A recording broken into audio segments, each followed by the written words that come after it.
Miracles. To me, every hour of the light and dark is a miracle. Every cubic inch of space is a miracle. William Shakespeare. In truth, there are no such phenomena. Miracles, mysteries, or the supernatural are but results of laws with which we are not yet familiar. Once something is repeatable or thoroughly understood, it is no longer miraculous or mystical. In every generation for thousands of years, there have been a few sages who understood and mastered the laws of so-called miracles, as is surely true today. But having undergone long years of disciplined training, a true master will not be found walking down the avenue in a business suit, nor engaged in any popular endeavour. If he is well grounded and attuned to the natural order of life, the worldly pursuits of fame, fortune, and possessions would hold no attraction. And if an authentic master could be found in some remote retreat or isolated hideaway, he would not exhibit his powers, nor even allow them to be known. With regard to money or reward, the ideas are meaningless. They are not among his values. He is fulfilled and peaceful, with few possessions and no special comforts, sitting alone in some unfrequented little corner of the world. Though he is a master of laws, yet unknown to science, he has no desire to use his powers and could not be persuaded. His answer would be silence. That which the inexperienced and uninformed would not recognize is his indescribable inner wealth of being consciously one with all existence. Being not merely aware of the highest virtues and treasures of existence, he is able at will to embody their differentiated experience. Not merely aware of infinite energy, light and sound, he is able to transcend all traces of human experience and actually become infinite energy, light or sound, either separately or collectively. He is not only loving, but love itself, not only blissful, but bliss itself. For him, time and distance are illusion, dark clouds in the mind. Past and future are non-existent. The only time is the eternal now.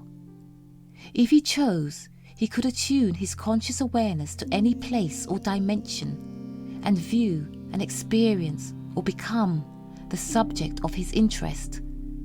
Still, he would have no desire to display his powers.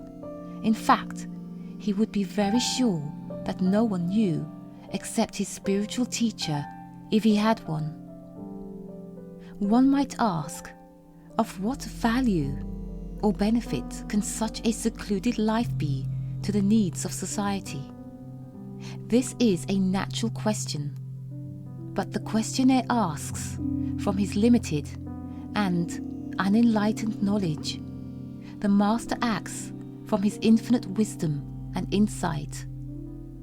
Another valid question might be, why does the master not use his powers to perform miracles of healing and relieve suffering? Though it is difficult for our limited intellectual knowledge to comprehend, the role of a sage is to enlighten, to teach the laws of cause and effect, which enable us to make wise choices. It is the purpose of the specialists of the world to help resolve undesirable effects. The hard-earned wisdom of initiating only that which is desirable and harmonizing is of a far higher order. To paraphrase a biblical quotation, the darkness cannot comprehend the light. It might be rightly said that Jesus performed miracles and healed the sick. However, he did this only on occasion, and as an instrument of his teaching. His major role was that of enlightening their minds and purifying their hearts. We want powers, but we have little awareness of their tremendous price. I dare say that most of us would find ourselves appallingly poor in meeting their requirements.